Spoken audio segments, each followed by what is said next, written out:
Welcome to East Lansing City Council, regular City Council meeting, Tuesday, May 9th. We'll begin with a roll call.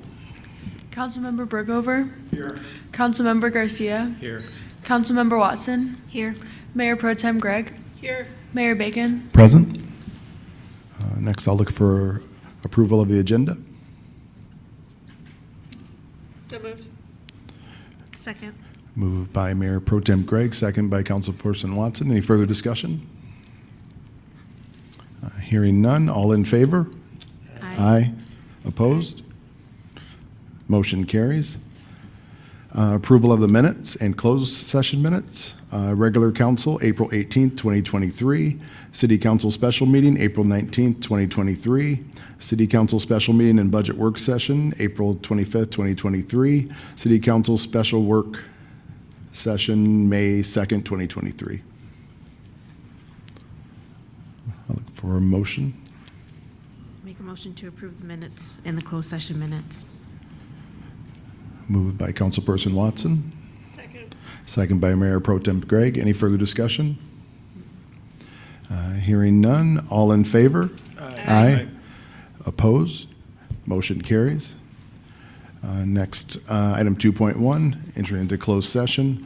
City Attorney requests a closed session pursuant to MCL 15.268(1)C and MCL 15.268(1)H to discuss strategy regarding negotiation of collective bargaining agreement and also discuss an attorney-client privilege memorandum that is exempt from disclosure pursuant to MCL 15.243(1)G. We'll enter and look for a motion, and then we'll go in with the roll call vote.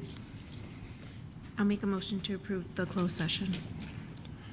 Moved by Councilperson Watson. I'll second. Moved and seconded. Any further discussion? Hearing none. Roll call. Councilmember Bergover. Yes. Councilmember Garcia. Yes. Councilmember Watson. Yes. Mayor Pro Tem Gregg. Yes. Mayor Bacon. Yes. And from here, we will return back to the chamber following the closed session, picking up at item 3.1.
Welcome back. Next up, item 3. Oh, that's right. I'm sorry. Yeah, that's right. Returning from closed session, roll call. Councilmember Brookover, Yes. Councilmember Garcia, Yes. Councilmember Watson, Yes. Mayor Pro Tem Gregg, Yes. Mayor Bacon. Yes. Next up, item 3.1, all written communication received by council are posted to the online agenda packet. That's all communications received before 4 p.m. Next up, item 3.2, communication from the audience. Cell towers, William.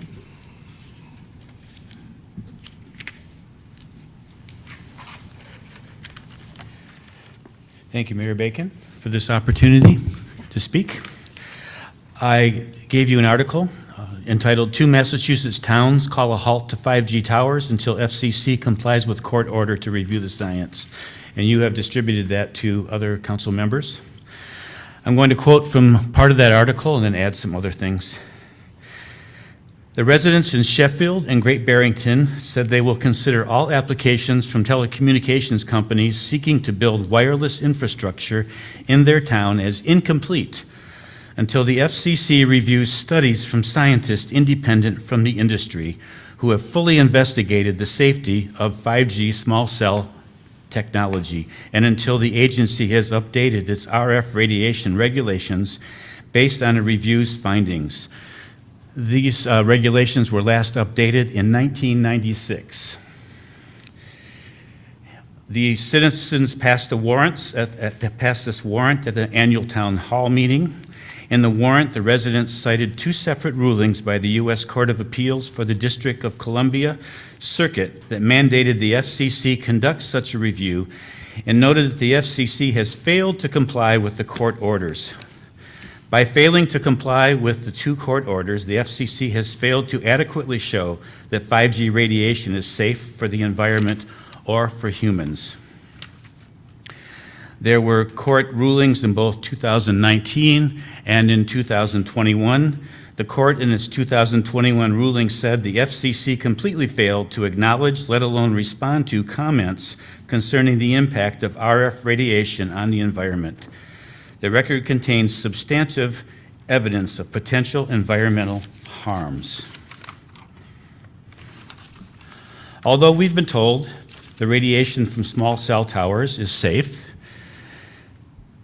there are no actual studies to support that claim. So far, the FCC has failed to commission studies by a neutral third party. We already know that radiation from large towers can cause harm. There are over 100 studies that show this to be true. Research has shown that no one should live within 1,300 feet of a large cell tower. Of course, small cell towers emit considerably less wattage than the large ones. However, my neighbor, Barbara, lives about 60 feet from a proposed location of a small cell tower in East Lansing. She received a letter from the city saying that it was proposed to be there on a telephone pole across from her house. Our neighbor across the street, Cynthia, lives less than 30 feet from that same site. Our Glencairn neighborhood will receive no benefit from these 50 or so cell towers that are proposed. No benefit, yet we are expected to accept all the risk. It's risky because no one is sure that these units are safe. There is no real science to prove that assertion of safety.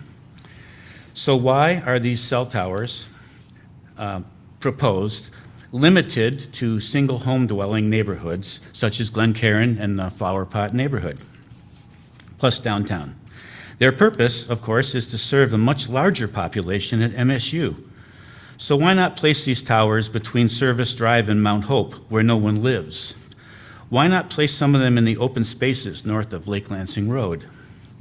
Why are we even considering this proposal, given the lack of benefit and the presence of risk? How does the city of East Lansing benefit from this? One more question. What if my neighbors, Barbara and Cynthia, get sick from these towers at the corner of Marshall, this tower at the corner of Marshall and Hillcrest? Is this city council willing to assume liability for them and for potentially hundreds of others who may be affected?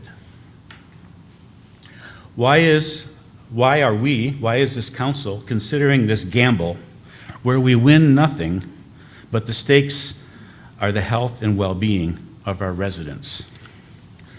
I would ask this council to consider doing what 30 the seconds residents remaining. of the towns in Massachusetts did, Sheffield and Great Barrington, that we put this application on hold until there is actual evidence showing whether or not RF radiation is harmful. Thank you. Thank you. CDBG budget, Erica?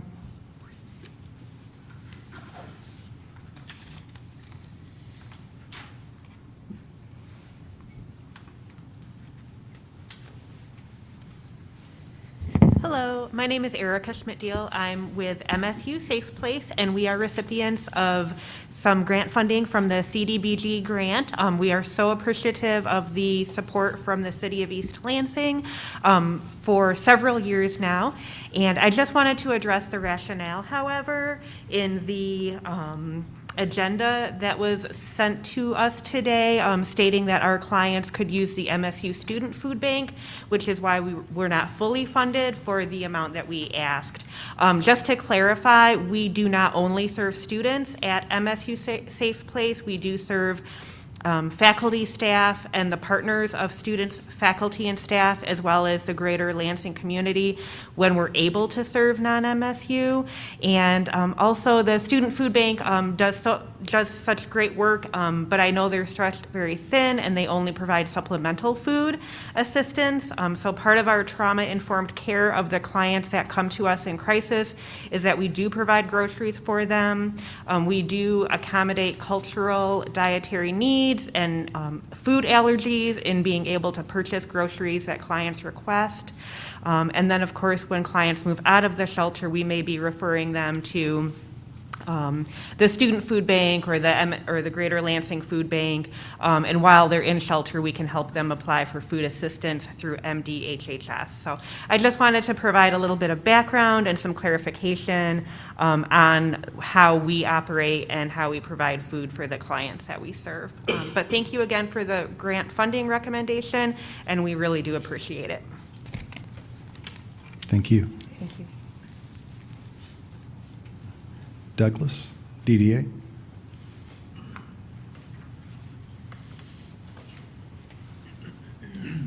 Sorry, did you say DMB or DDA? I think you. I wrote down the wrong one, I'm sorry. Doug Crone, here to talk about the proposed budget for the DMB.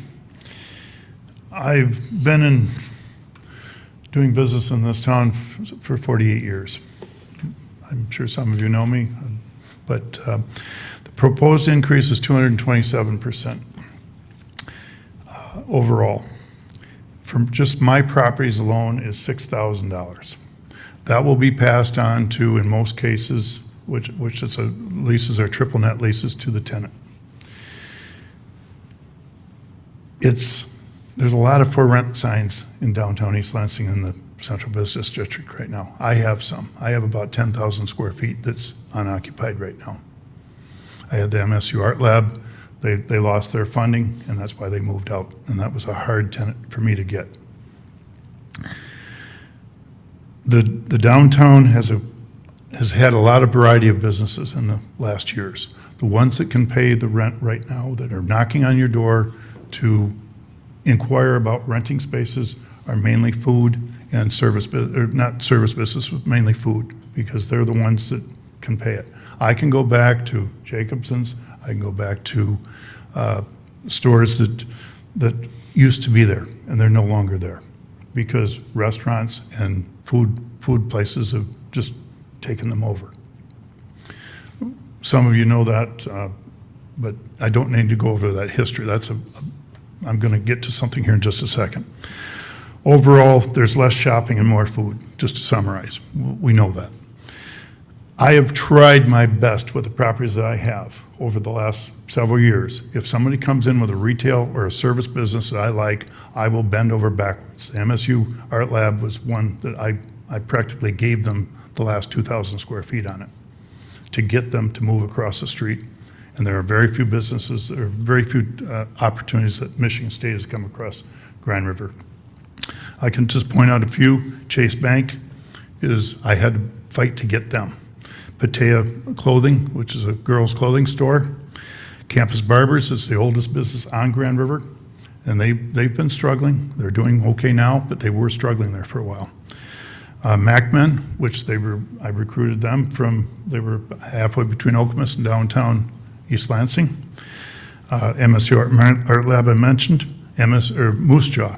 Again, I've bent over backwards to keep Moose Jaw. Their lease is up in 2 years. I want to keep them again.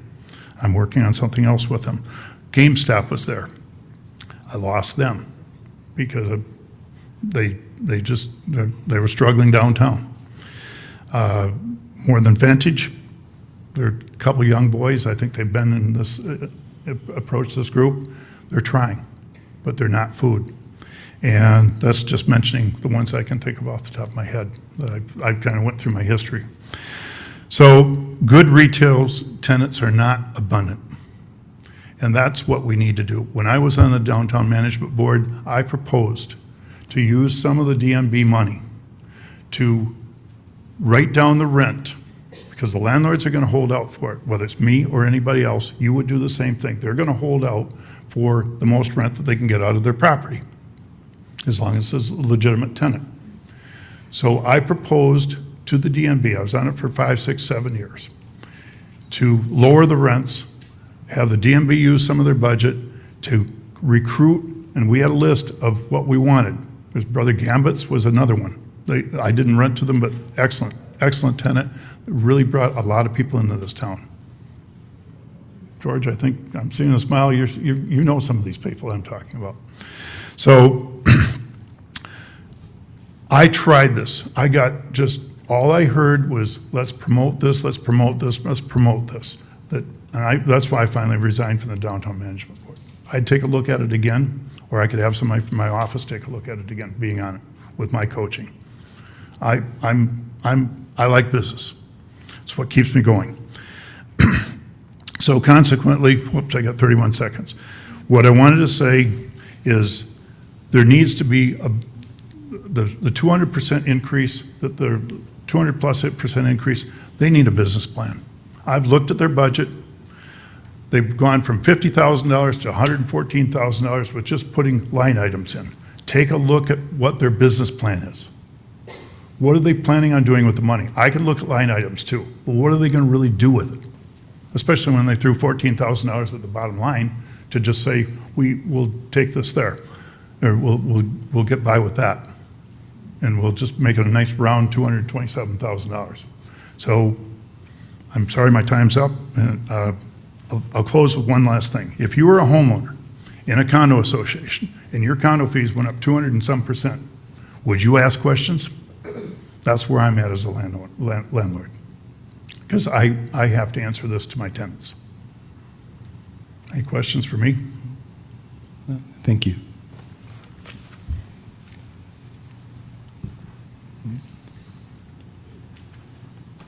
Concerned member, Fonda?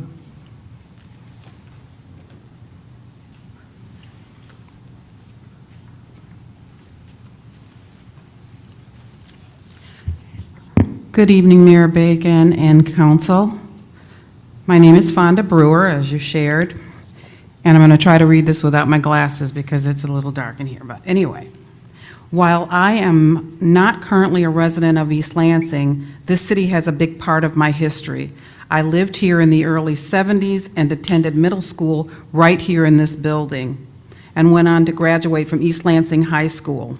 Additionally, I spend time dining and attending events and visiting friends in the city several times a month.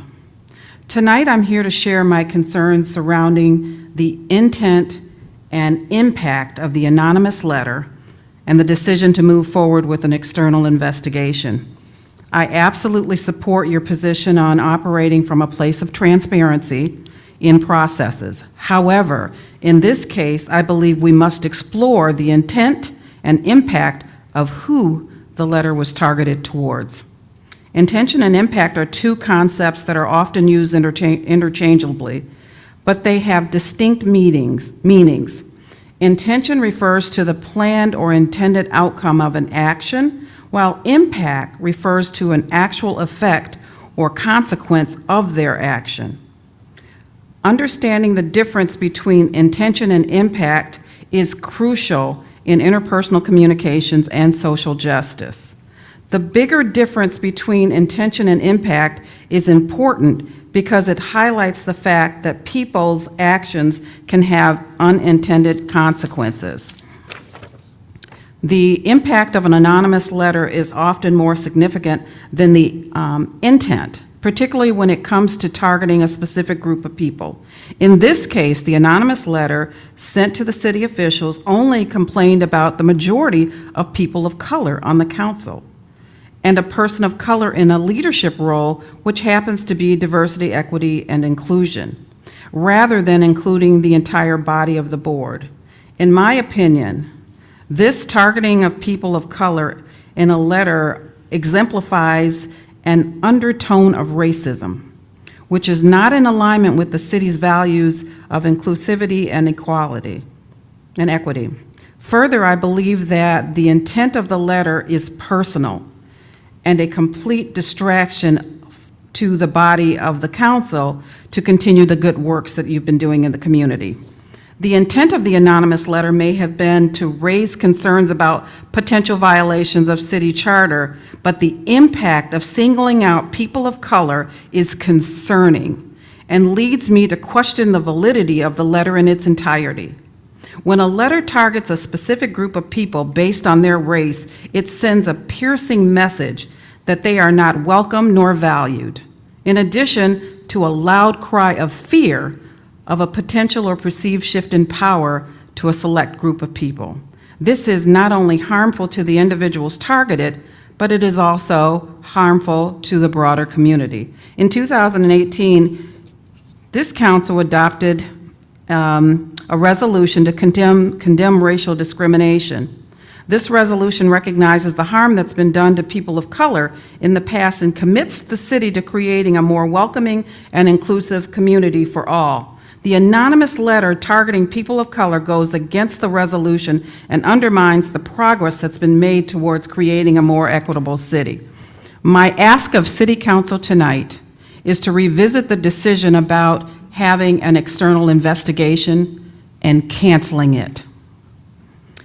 Moving forward with an external investigation for something so very little, with so very little information, and targeting people of color seems premature and creates a far more negative impact on the people targeted, to include an attempt to publicly tarnish their valued reputation and silence their contribution in the community.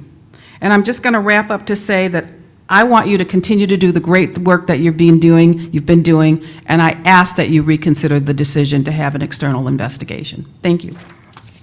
Thank you. Barb Anderson?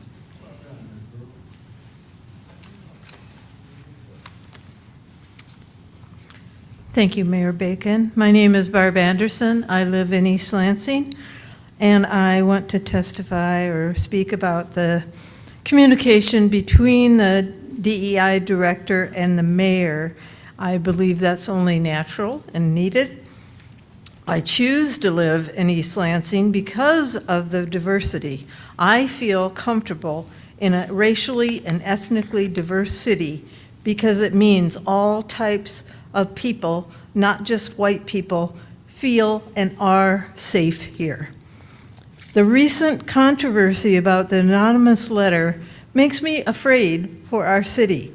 I urge the council to stand up for diversity, equity, and inclusion.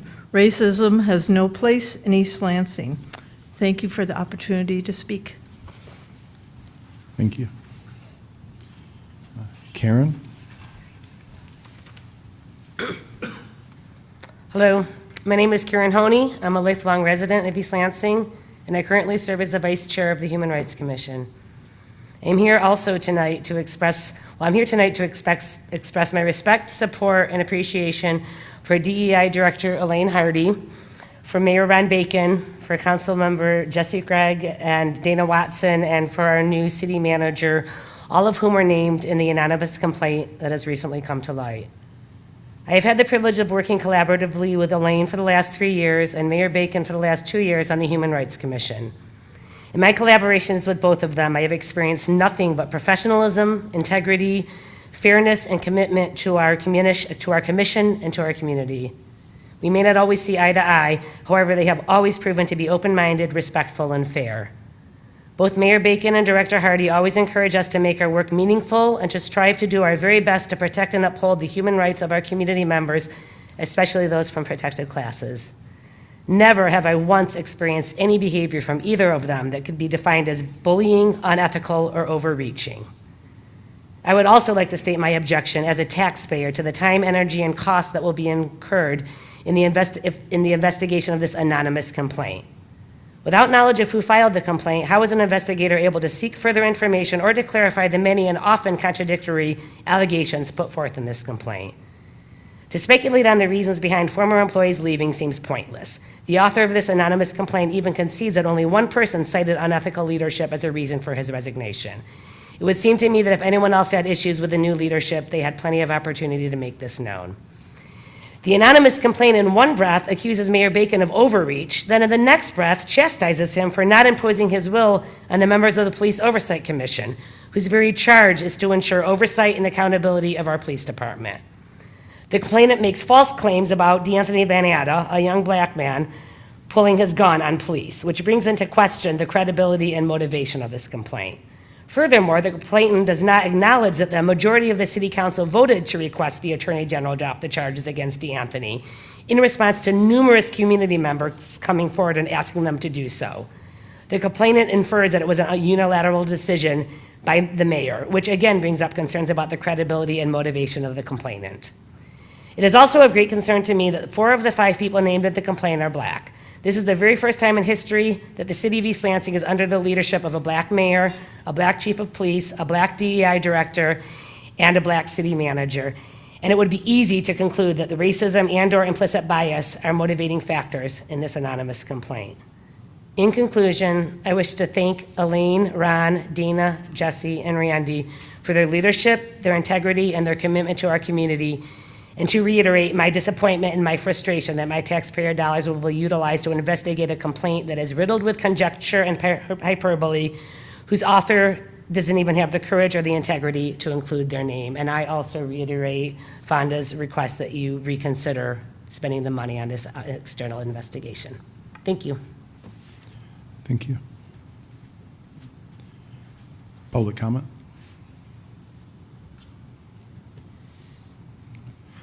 Seeing none. Anyone in the online queue? We have 2 callers in the queue.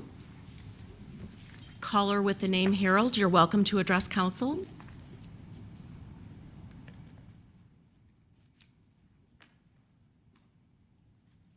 You may need to unmute your phone if you'd like to address council.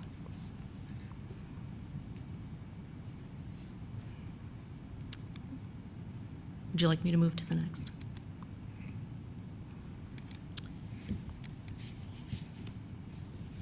Caller with the name Versi, you're welcome to address council.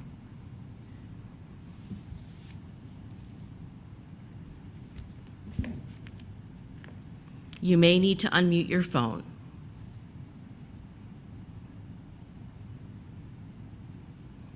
Okay, that's it. Next up, item 3.3, communication from mayor and council.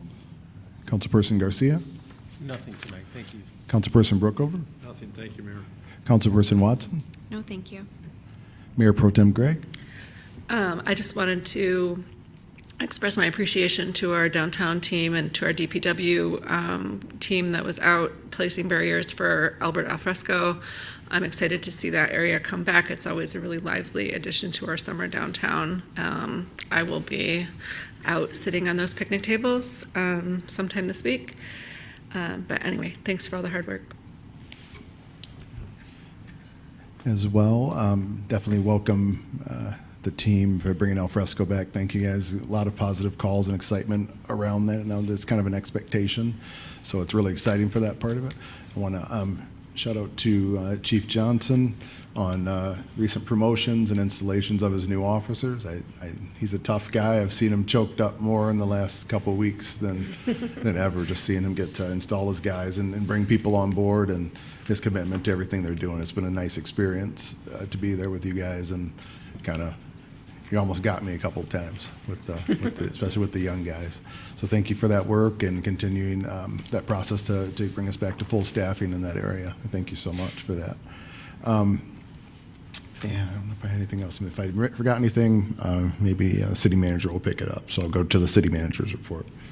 Okay, I would echo all of the expressions of excitement about the opening of Albert Al Fresco, and thanks to all the staff that have been working so hard to get that open. It was a lot of people downtown participating today, and I know the hard opening is tomorrow, I think on the 8th. They said that's Thursday, I'm sorry, the 8th, yes. And, or I may have my dates mixed up, but yeah, on Thursday, I will say the hard opening. Thursday, 5:15. Okay, and then we also are looking forward to the art festival that will be here on May 20th, 21st, and the opening of the Aquatic Center in early June, and our summer reading program. It's a lot of excitement. I think I had an opportunity to speak at WLNS about many of those things that are coming. Our summer concert series, the Solstice Jazz Festival, the Moonlight Film Festival, or the film activities. There's a lot to look forward to, and we're very excited about that. We're also, I would like to acknowledge and that this is the Public Service Employees Appreciation Week, and I will begin by apologizing for not knowing that before today, this afternoon, or I would have got something out a little sooner, and I will definitely follow up to staff, but in all sincerity, there's been so much work happening. I especially appreciate all the work that was done to get the budget prepared by the finance team and all those departments that presented before council, and just say I had the opportunity to look in, and I appreciate all the hard work. And then I will end by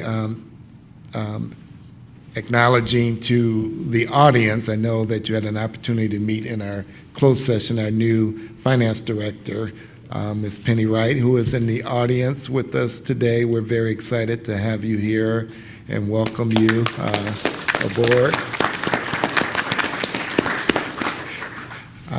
We are very excited. I think we had a good kickoff, and I'm looking forward to many good things from Penny. And so I will close with that. Thank you. City Attorney's report. I have nothing to report this evening.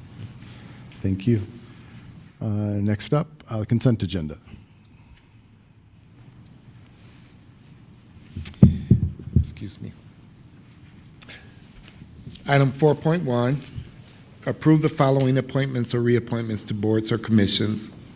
Molly Spooner to the Historic District Commission for a partial term ending December 31st, 2027. Item 4.2, approve a resolution recognizing May as National Asian American and South Pacific Islander Heritage Month.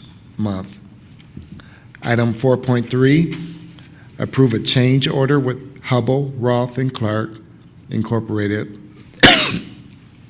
for additional construction inspection services associated with the fiscal year 2022 utility improvement project in an amount not to exceed $59,070, and authorize the city manager to sign. Item 4.4, approve a resolution authorizing the chief administrative officer to file a claim for grant payment for the Protecting Michigan Pension Grant Program. Item 4.5, set a public hearing for June 6, 2023 City Council regular meeting to consider amending the special use permit for the development at 1090 Trowbridge Road. Item 4.6, I don't know if I said 4.6, previously I meant 4.5. 4.6 here, set a public hearing for May 23, 2023, in accordance with ordinance number 1206 for property owners in the hazardous sidewalk project to contest the need for the sidewalk repairs. Item 4.7, approve the assurances form as required as supporting documentation for the city's Michigan Arts and Cultural Council project support grant application and authorize the city manager to sign. Item 4.8, approve the assurances form as required as supporting documentation for the city's Michigan Arts and Cultural Council Capital Improvement Program grant application and authorize the city manager to sign.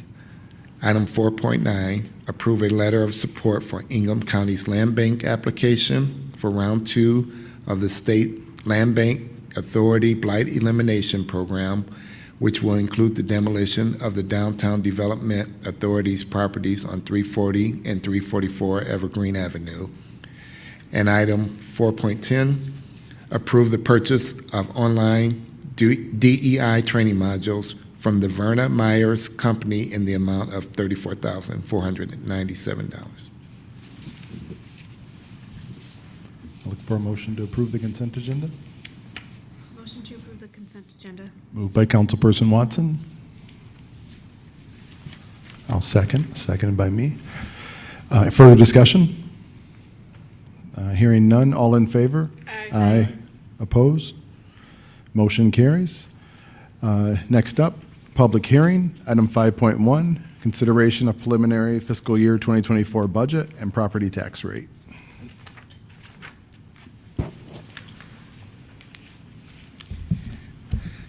Good evening.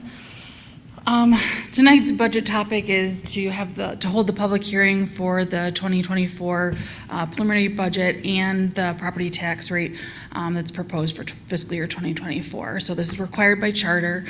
This gives an opportunity to public to comment on the document as well as the property tax rates. Council obviously has an opportunity next week to answer or ask any questions or make any changes to the preliminary document. I attached to the agenda a copy of the preliminary resolution. I mentioned last week that it's based on the document that we presented previously, obviously can be amended. There is a couple of changes that were recommended by our auditors that I just wanted to highlight. So the layout of the resolution is expenditure appropriations, revenue, some information about what's allowed under the budget and appropriations, and then that's followed by the fee schedule. In the expenditure appropriations section, we have a couple new categories that you may have noticed. So first, under the general fund is judicial. The auditors recommended that we separate judicial from general government. So previously that was combined with general government, which includes finance, city manager, HR. So they recommended separating that specifically, as well as breaking out capital outlay in all funds separately.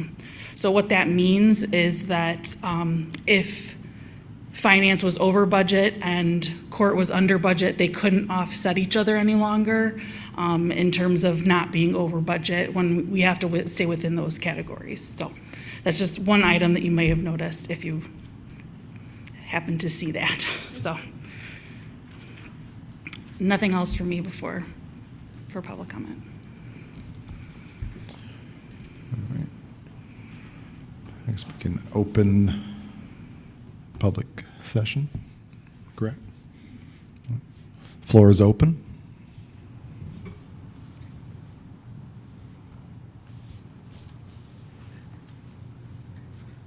Alice Traeger, Free Lansing Info. I wanted to thank Audrey for answering questions that sometimes are incredibly stupid on my part, but she always answers them with grace and clarity, just as Jill did, and it's just such a hard thing to boil down a 400-page budget for the general public, but Audrey makes sure I'm not making a jerk of myself or an idiot of myself, which I really appreciate. And I will not even mention the mistake I made yesterday that was so embarrassing.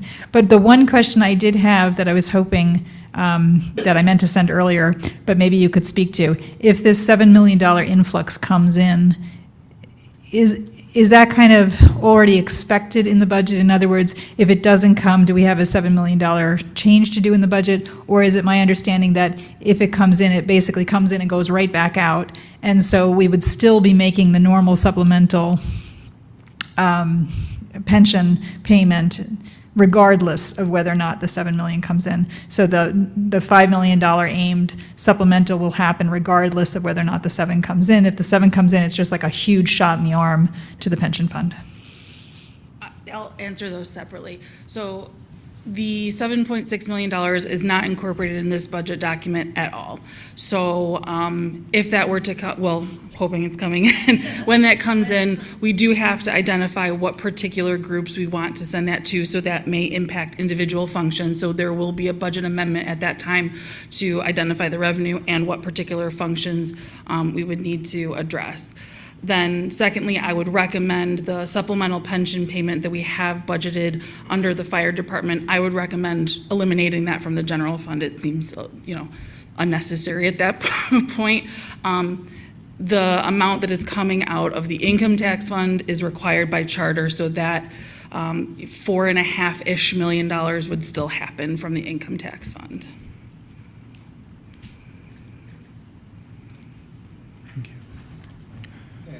Just the record here, for those that may not be aware, the grant itself, although it's anticipated to be about 7.6, it could be prorated based on the needs of other communities, so that's not an absolute or definitive number. Okay. The floor is open to the public. Seeing none in the online queue. There are no callers in the queue. Okay. All right. Seeing none in public, we'll now close the public hearing.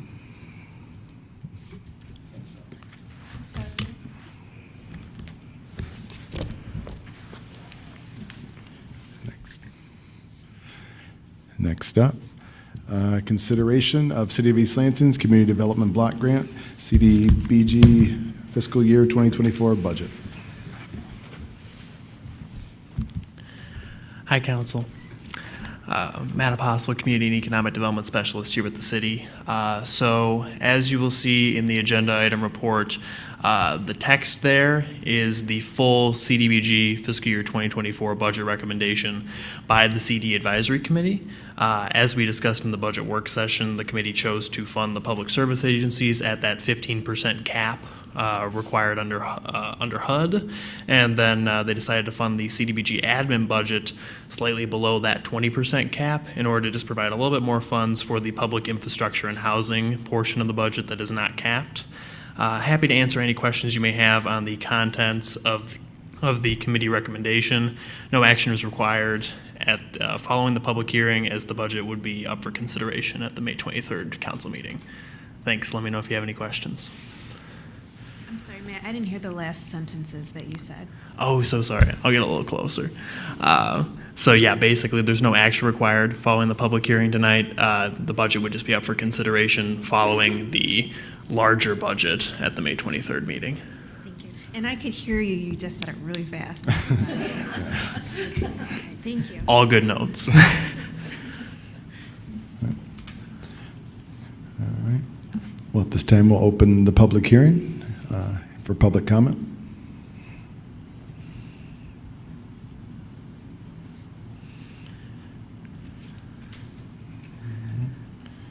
Seeing none, we'll close the public hearing unless there's someone that remains in the online queue.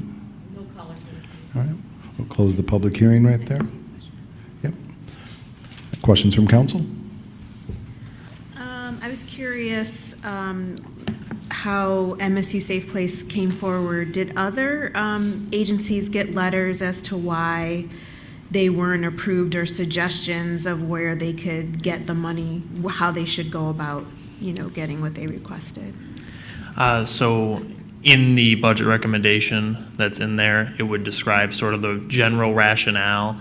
None of the agencies received the funding that they requested just because of limited amounts of funds. I think generally you'll see some groups that received a much smaller decrease than others, and then that's kind of briefly touched on in the recommendation. Thank you. And what made some groups apply for 40 grand and others just apply for 2 grand? I would presume the scope of their service. 40 grand would be Haven House, and their funding for CDBG can go towards practically A to Z in regards to the shelter services that they provide, whereas East Lansing Public Library with the $2,000 funding request, that's just because of the limited scope of the project that they would be doing.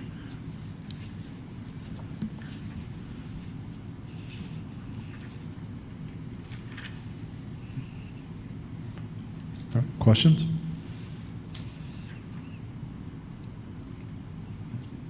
Seeing none, thank you, Matt. You're welcome. Do you want to turn around? Well, that is you. All right. Item 5.3, consideration of special assessment. Roll number 77, continuation of Principal Shopping District through Downtown Management Board project. Hi again, Council. So yeah, this is the first of 2 public hearings for DMB's special assessment roll number 77. As we've discussed previously, the DMB sort of serves as the marketing and events arms of downtown East Lansing. I know I presented at a previous meeting about the DMB's work, but if there's any questions from council regarding that, I'm happy to dive right in. The proposed special assessment rate and cap increase would be the first one the DMB has received since it was formed in January of 1997. And it would allow the DMB to right-size its budget to what we have seen from other comparable Michigan cities with a similar structure of both a DMB and a DDA, as well as allow it to slightly expand its work given the recent kind of uptick in placemaking and downtown initiatives that we've been doing without the support that it has previously received to sort of supplement its budget from the Downtown Development Authority, as in their current fiscal year 2024 budget, they do not have that allocation present. So yes, in the agenda item report itself, I included a map of the DMB district, the proposed roll, which includes all the parcels, and then you can look at the square footage and then the rates to figure out the total assessment that each parcel would receive. I included the DMB's recommendation, minutes and stuff like that, as well as the letter of support approved by the DDA for the DMB's recommendation, and a fact sheet about what the DMB is that staff created in order to send out to the property owners, make the what the DMB does and the proposal a little bit more accessible. Any questions?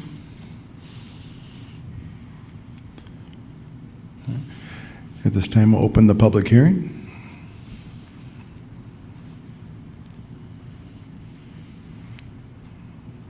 Mayor, I do have a question.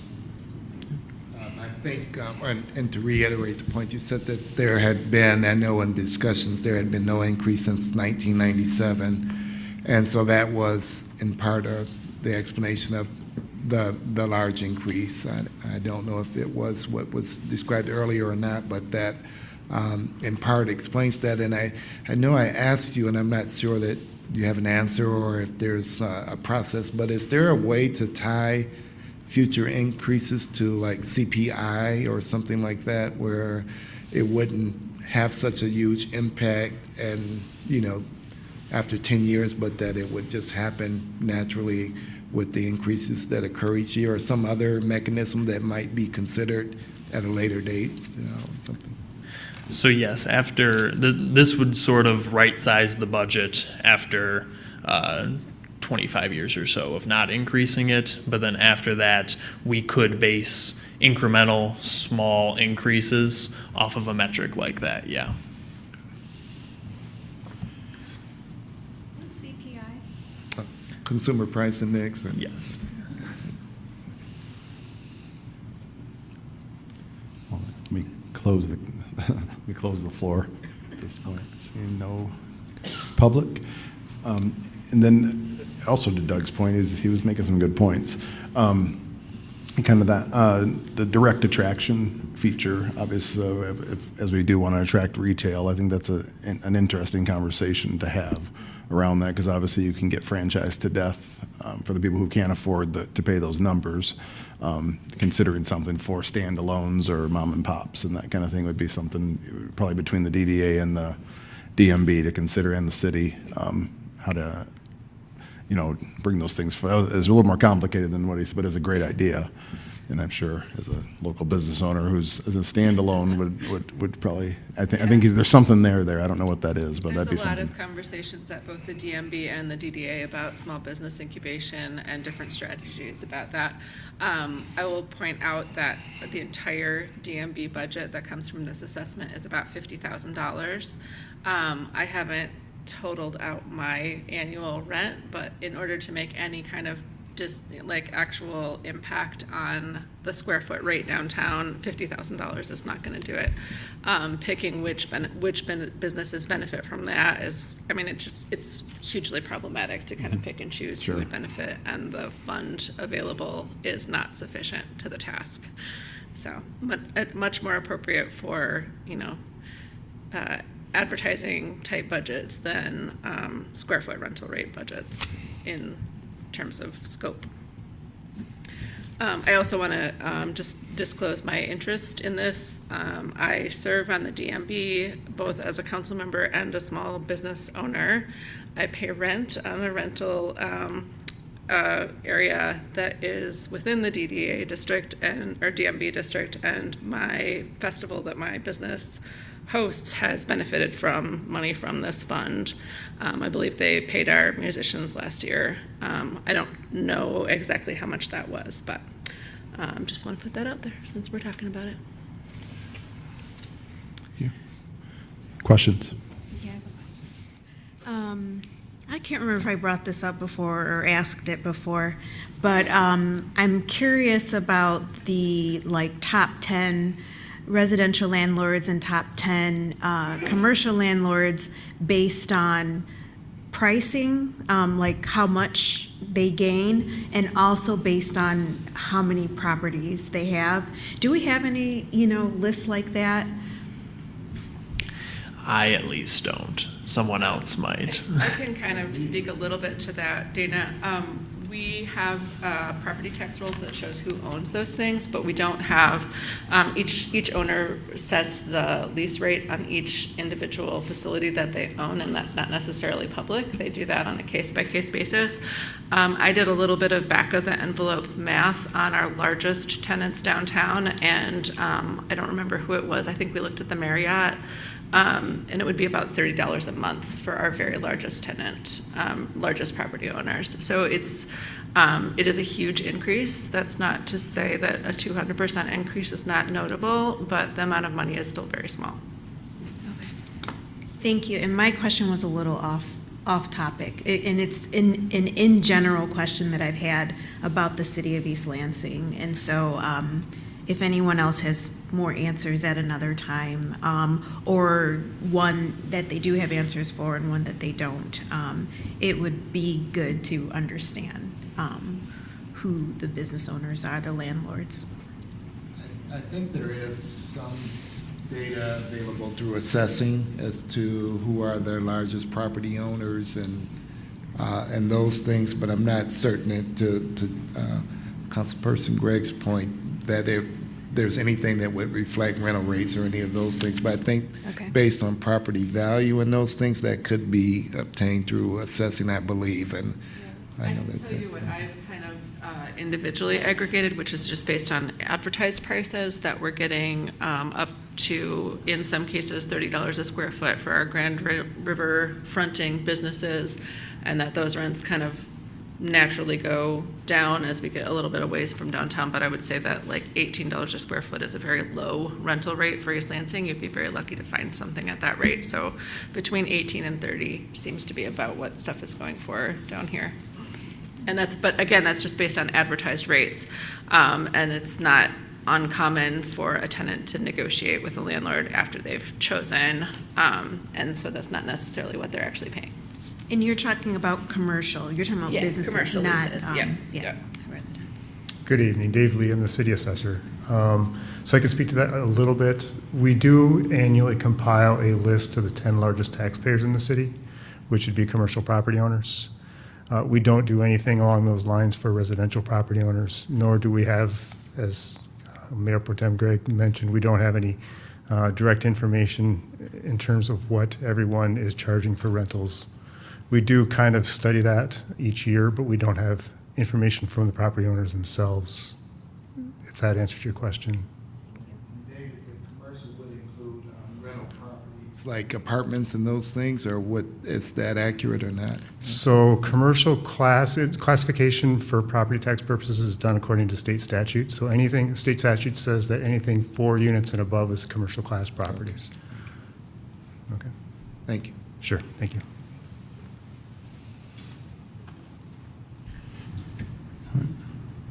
Questions? All right, hearing none. Thank you, Matt. Thanks, y'all. And I think that's meeting adjourned.